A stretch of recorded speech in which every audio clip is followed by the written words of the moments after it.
Ladies and gentlemen, welcome back to the chat. It is I, you, Blake. We are here with another amazing artist. Sir, like any good superhero, tell them who you are. What up, what up, what up, world?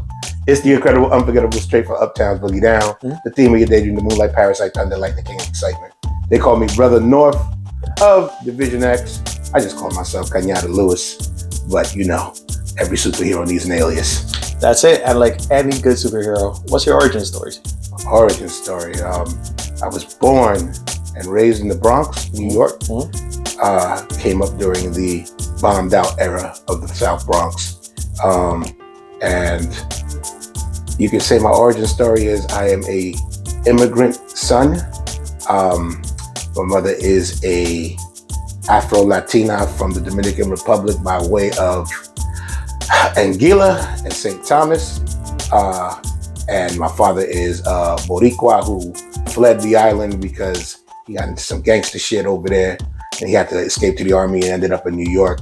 And somehow they met in the Bronx, and I was born to cause trouble in the world and upset the system as much as possible. I came up in the middle of the time period when the Bronx was it was a hell zone. It was a war zone. And that shaped a lot of what I did, how I think, the people who I advocate for, and the people who I choose to have in my circle. Certain cloth that you come from when you were born in that and raised in that.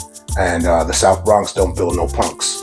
So that's my origin story. South Bronx kid, immigrant kid, Afro-Latino, and recognizing his history, where he came from, how he got here, and using my voice to help people who are just like me and help people who are oppressed all over the world, giving them a voice. No, bet. Yo, so how did you get into breakdancing? Breakdancing. Yeah. So you found out I used to do that a little bit. I never spun on my back and spun on my head and all that stuff. I was more of a boogie kid. I mean, it was the thing to do in the 80s, and the children, all the older kids were doing it, and that's what was popping in my neighborhood. And I wanted to be one of the cool kids in the neighborhood, so I got into it also. And being that I've never been a medium, well, I was for a little while, but I was a big kid, and the fact that I could do it really impressed everyone. So I was like my crew's secret weapon whenever we used to go to places in battle. They were like, oh, the big kid can't really get down, and then the big kid would get down, and it was like, oh, nice, battle over. That's dope. So, like you said, so you grew up in the 80s. So the 90s is where you like honing your craft, right? Yeah. So like where were you at? How was that scene? I know the 90s was an interesting scene. A lot of the hip hop rap was changing at the time. You know, there was the whole East Coast, West Coast, the rise of different scenes. I mean, let me know. I mean, like the one thing that is romanticized in this time period about the 90s is that all the music was good. Which it wasn't, as far as hip hop music was concerned.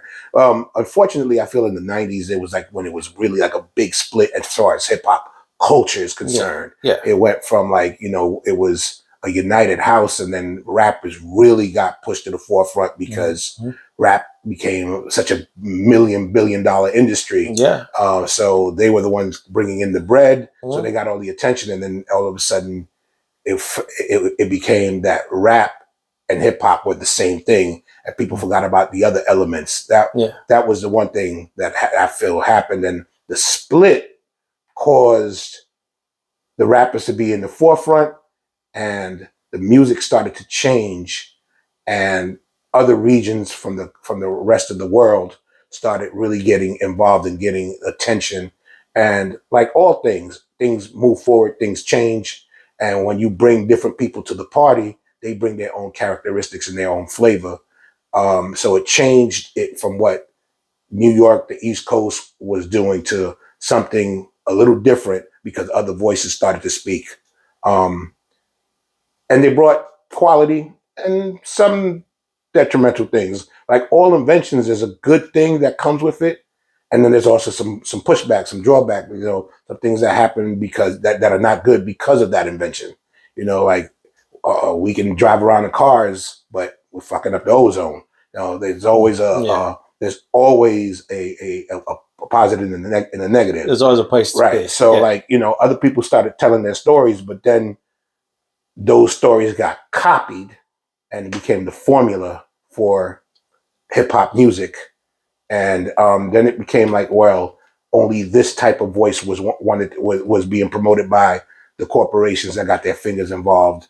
And then the other people that were doing something different kind of got pushed to the side or kept underground or kept quiet. And it kind of raised a generation that felt, well, in order for me to pop off, I have to rap like this, be like this, act like this, instead of just being themselves. The difference between like the late 80s and the early 90s to the end of the 90s to me was people were getting their hip hop from corporations as opposed from the people that created it. It used to be a thing, our thing, and then the corporations got involved and they promoted a certain section of our thing. And then the kids coming up after that was like, well, that's what I'm a copy. They only got a small portion of it as opposed to the whole thing. Okay. So what do you see now? Like, do you like what is being put out now and what is being sold as hip hop? I mean, like the rap. Yeah, you're right. There's a bit of a split, but like now people still call it hip hop still. You know, so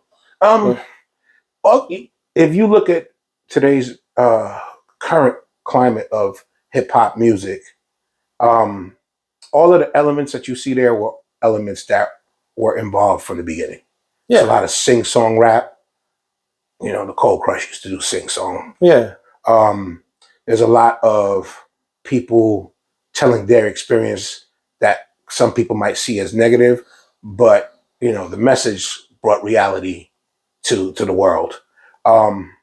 So what I see as a difference is, again, the corporations amplifying a certain aspect of hip hop. And because there's so much money involved and they are now dictating the idea of what our culture should be, they only focus on a certain part, which they feel will bring profits to them. So you get a constant redundant sound and you get artists who are basically duplicating each other. They just look a little different. There might be the light skin or the dark skin version of somebody who's doing the same shit. Originality and creativity is not pushed to the forefront because why would they bring something completely different when they got 100 people doing the same thing and it's working? I get that. I get that relationship. I mean, like you want to sell the best product out there that looks similar to the next product, so you can still make something from it. Like it's part of American and it's part of capitalism. Yeah. If you have a successful product, you're going to have people come and duplicate it and make a knockoff version because there's money in it. People buy knockoffs. And unfortunately, when it comes to art, there's the originators and then there's the people who duplicate it, and most of the public doesn't really care. There are music fans, diehards who they snub their nose at certain things, but as far as like the general public, they just want to dance and have a good time and have something going. So they just want something happening in the background. Music is beautiful always, and there's always been an overindulgence in certain things. Like every era has too much of this, too much of that. There was too much disco, and then disco. So, what happened with disco? Although it still exists, it goes the good stuff goes underground and it rises up. And the people who really love music will always find the good music. And there's always the conversation of certain artists should be bigger than they are. They should be on the pop realm. But it all comes down to artists are going to express themselves as long as you can find an audience and make money doing your art. That's all really an artist should care for. I mean, we see that today with like I'm gonna use some artists from outside of New York, right? Like I see people like the Tech Nines. Like he's a great rapper, Right. but you don't see him on like the forefront. He's not like mainstream to a lot of people, but he's one of the best rappers out there, and he does pretty well for himself. He knows his audience, he talks about it, and then you have other people like I'm thinking like Common. Right. Like Common kind of just he had those great hits in the is it early 2010s or 20 right the 2000s 2000s right. And then all of a sudden you haven't heard Common in a while because like whatever dictates the market, but right. He's still doing his thing too. Right. The interesting thing is you bring up Common, and I don't really like to speak on other people's careers, but maybe he was no longer the in vogue hip hop artist, but he continued to put out music, and his fans gravitated towards it. And he did the acting thing, and so he's always been visible. He's still moving and shaking. Is he like getting on whatever mainstream radio is playing? I don't know, because I don't listen to mainstream radio. But I know when Common drops a new project, I'm listening to it. Right. So I could care less if everybody else is listening to it. Like the most recent album I listened to that I really enjoyed was the Black Thought Madlib collab. Okay. And I don't think a lot of people would be like, oh my God, let me go and rush and hear that. But that was an amazing album project. I forgot what it's called, but that was really good. People have their fans, and they satisfy their fans. And if it explodes past that, that's great. But I look at it as an artist for myself. Yeah. I love the way jazz musicians have moved, in the last 30, 40 years. Like, at one time, jazz was the popular music in America a long, long time ago. And then as it was replaced by like rock and roll and other forms of music, jazz musicians continue to work, put out great music, solid projects. They did well. They were respected in their field. Not all of them, but some of them made a good living performing. It got a little harder than it was before it, but they did their music, and they walked down the street, and most times people wouldn't bother them.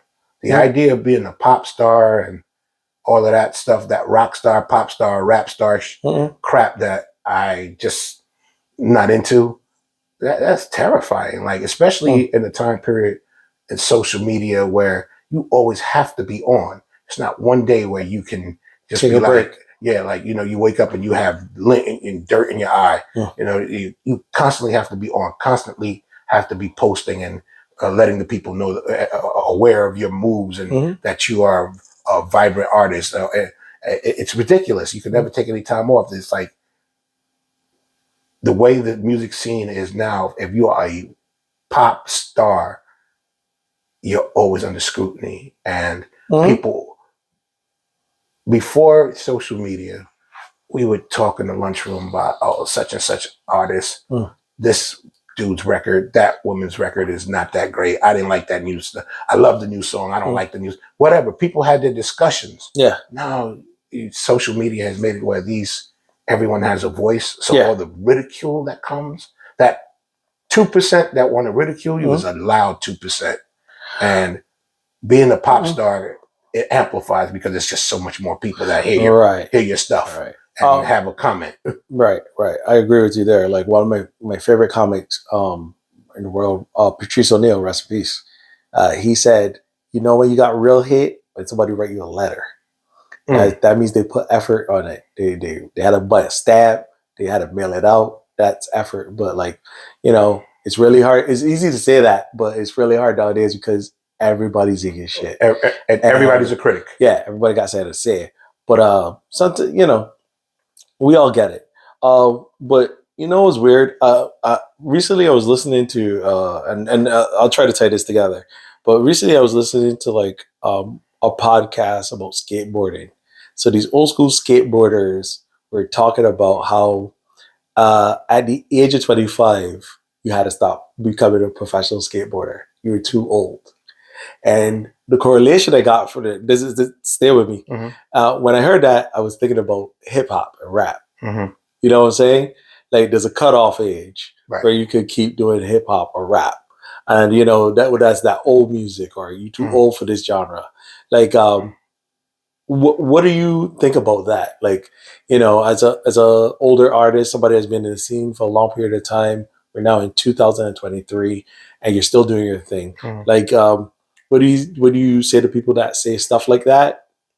Like, what do you think about them? And also, how do like you feel about that as well? Like, even like another correlation was Andre 3000 talking about why he fell out of the rap scene. How it's hip hop. The term hip needs to be hip in the now, and he doesn't feel he's there anymore, and that's why he kind of took a step back from it. Stuff like that. But everybody has their own opinion. I'd love to hear yours. It's interesting that you correlated it with skateboarding, which is a physical thing. Yeah. Right. As a and there is some physicality to performing. Yeah. And there is physicality because you want your brain to be constantly sharp when you are creating. Yeah. But music and art are not sports. The sports you stop because your body can't take it anymore. Right? There are other reasons, obviously, but like a boxer gets punched too much, they're not as good as they used to be, and it's time. And you get punch drunk. And you get punch drunk, or in baseball or football, you get hit too much. Yeah, you don't move as fast. There's someone coming in that's faster. Whatever. Art is subjective. Art, there is no time limit on art, and there's no time limit on your ability to create. And anyone who tells people that, oh, you're too old to rap and this, that, the other, or you're too old, the Rolling Stones still go on tour. And like, I think they just lost their drummer, and there's still not a plan to wrap it up for them. They're not going to be set. Their grandfather, they're going to be great grandfathers. No one tells them to stop. No one tells anyone to stop creating any form of art except for hip hop, because hip hop has been connected to youth culture because it was the new thing 50 years ago. Think about that. The people that created the genre in their teenage years are now about to be 70 soon, right? Yeah. Hip hop is no longer youth culture to me. It's 50 years old. We're celebrating 50 years of hip hop right now. And yes, there's a youth aspect to it, but the people who love it, they're like 60 years old and down. Yeah. And I hate to, it's not even a hate, just to break it to you. When you get to like 40, 50, and 60, people don't stop living, and they don't stop liking what they like. True. They love their hip hop, and that's why all this hip hop 50s stuff is exploding. And anyone who's telling people to stop because, you're at a certain age, don't tell somebody to stop living out their passion just because you don't have a passion anymore. Anyone who has a passion for anything will understand, I do this because I love to do it. Whether it's playing bingo, spades, or rapping, or spinning records, or whatever it is, you do it because you love to do it. If you happen to make money off of it, even better. Right, right. And there is no time limit on creating. Yeah. The gentleman who wrote Game of Thrones, he's like, he became a pop phenomenon in his late 50s, 60s. Yeah. Right. I imagine if someone was to tell him stop writing. Well, the thing is like, I think like people don't realize how much music there is out there. Right. And like, not only that, your time might have not been in the 70s or 80s or even the 90s, but you might have put out an album that becomes a hit tomorrow, or that one TV show takes a track from what you do.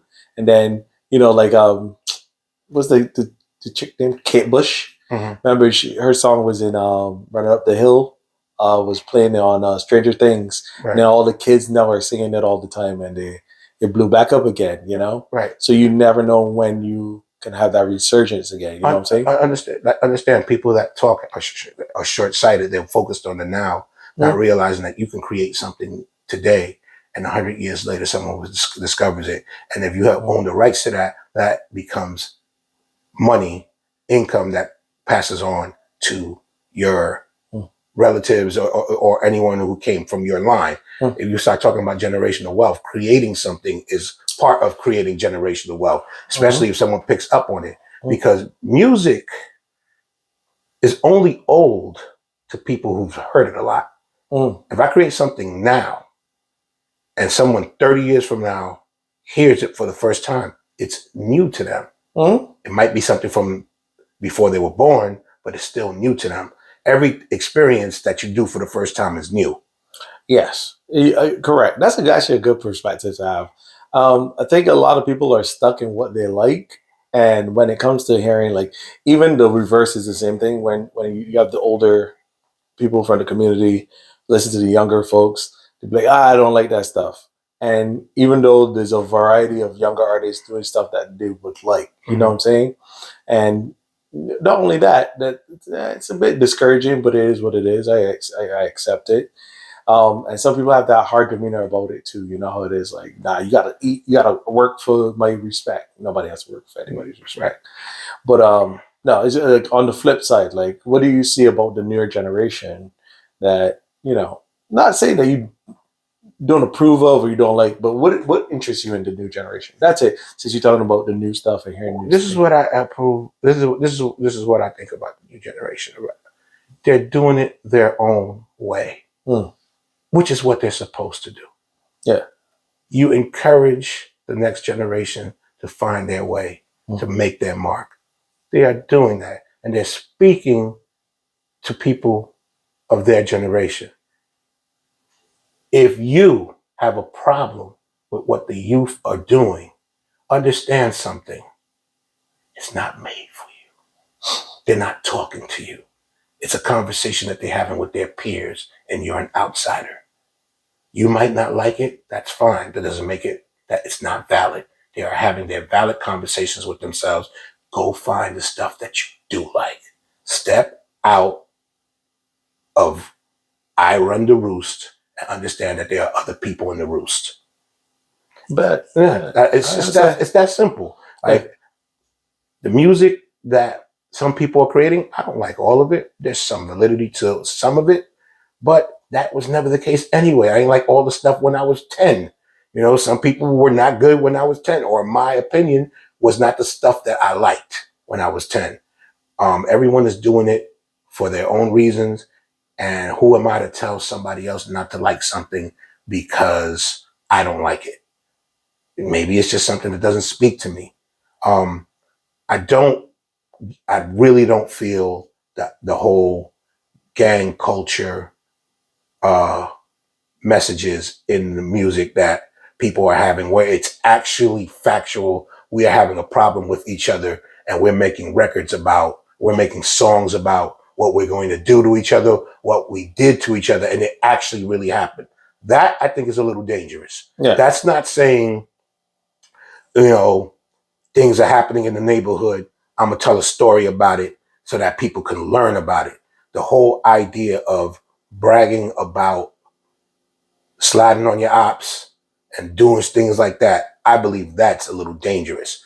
That element, that energy, me personally, I don't want to be around that. I don't want to perform in venues with artists who are doing that, because when it goes down, I don't want to be anywhere near it. But that's the life that they are living. They have to figure it out for themselves, and understand that whole cycle could be destructive. Yeah, I totally got that. Yeah, and understand this happened in the 90s. I'm learning more and more that people were throwing subliminal disses in their verses, and then when they saw each other, like it was on sight. Like, but it's a little different when it comes to like, all right, we got an issue when you said something subliminally about me, and now we throwing hands, as opposed to this is gang culture shit. Yeah. And you pissed on my grave and you put it on Instagram, and I made a song laughing about it, and now the rival gang is coming back. That's a little dangerous, and I want nothing to do with that. That's not that's gang culture. That's not hip hop culture to me. Okay, I get it. There's a big difference. Yeah. All right. I mean, okay. That's interesting. Okay, another question. How do you feel about the no, sorry, mm, the hip hop culture outside of America? Like it's growing, it's bustling. Like, do you have any artists that you see that you like? I mean, you see people like reggaeton stuff like that. That's a embraces a bit of the hip hop culture as well and stuff like that. Is there any scene that you're like enjoying right now as well? The grime scene over in England. There's a Korean. There's a whole bunch of scenes, but I mean, there's so. I know yeah, we understand that hip hop is a global phenomenon. yeah, Hip hop music is a global yeah, phenomenon. Um, Social media is beautiful like this because it yeah, gives you pen pals, basically. yeah, yeah. For the shorties who don't know what that means, is you found a stranger in another country and you wrote letters to them, and I now hope Ling Ling is okay. That was yeah. my pen pal. No, I'm kidding. So social media gives you instant pen pals, and you can speak to people across the world. yeah.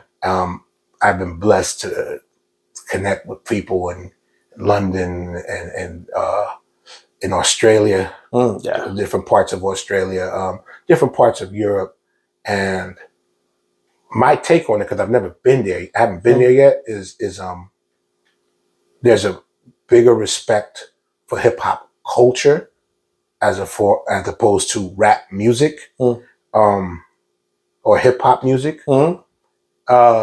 They really get into like the whole elements thing, and like I think they saw Wild Style.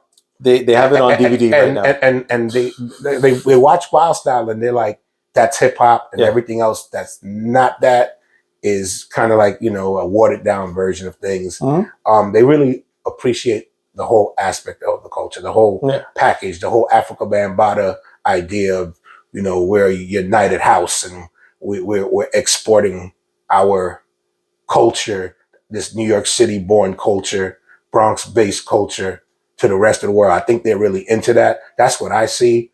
As far as a really great artist that's not from the US that I like, there's two. There's Little Sims.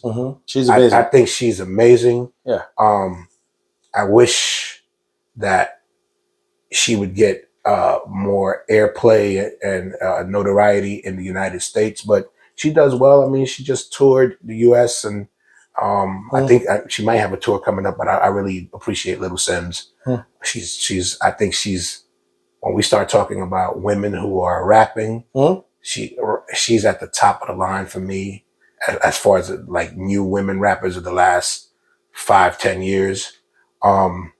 There's a Chilean artist. I can't pronounce her last name. Anna T. I call her Anna T. Okay. I can't say her last name. She's amazing also. And I was actually blessed to connect with her. We performed at Webster Hall together like in 2000, like I want to say 12 or 11. And I followed her ever since. And she tours the world. She's a really big international hip hop artist. She's like a Chilean rapping, singing, Lauryn Hill kind of vibe. And it's like listening to a Tribe Called Quest in Spanish from someone who's Chilean. It's amazing. Nice. Those are like my two favorite artists that are not American. I was exposed to some Palestinian rappers. And you want to talk about using hip hop as a way of expressing what's going on in their community and their hoods and living in their situation. Like the similarities between what's going on in America and people who use hip hop and speak from a certain perspective and what's going on in Palestine is amazing. It's like the same thing, dealing with talking about oppression. I didn't catch any names, but there's like a movement of Palestinian rappers, and they connected with Tupac. They said in the documentary that I saw, strictly off the images that were in the video. And I'm not talking about Death Row Tupac. I'm talking about Tupac before Death Row, when he was doing, Strictly for My Niggas and and Trapped and all. They said that they watched the videos and the images that they saw spoke to their existence in Palestine. And that is amazing to me. There's a lot of rap going on, a lot of hip hop going on, hip hop music going on around the world where they're speaking a whole different thing. If you're living in a country that's economically challenged, you look a little foolish talking about how much money you got and how much shine you got. The country is poor. The people are poor. And no one's putting on the facade that they're not. So you're going to get different messages. And if I could speak their languages, I'd probably listen to it more. That sounds good, man. That's dope. Yeah, I relate with you with Lil Sim. She's the truth. I like her vibe. So we're gonna close up this little interview here, and usually how I end this show is just you give me either a quote or something that resonates with you to help people out there, the artists, creatives, rappers, hip hop artists, whoever's out there to either get started, get inspired. You never know who's listening to this. Man, I don't really have any quotes that come off the top of my head. That's fine. I just know I tell everybody to tap into their own divine. Okay. Find the divine spirit within yourself and tap into that, and be the best you that you can be. Your environment and your circumstances are part of you, but they don't define you. And once you start tapping into your own divinity, you start moving differently. You start recognizing the divinity in other people, and I think that causes people to have more respect for one another, and just understand that we have a human connection.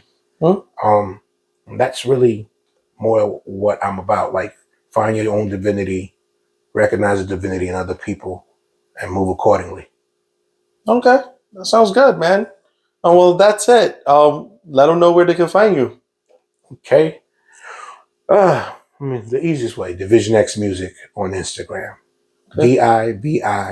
DIVISIONX Music on Instagram. That's the easiest way to find us. All right, and that's it, guys. Thanks again. Another good episode of the chat. Thank you for being here. Appreciate it. And we'll catch you next time. Hakuna Matata. Peace.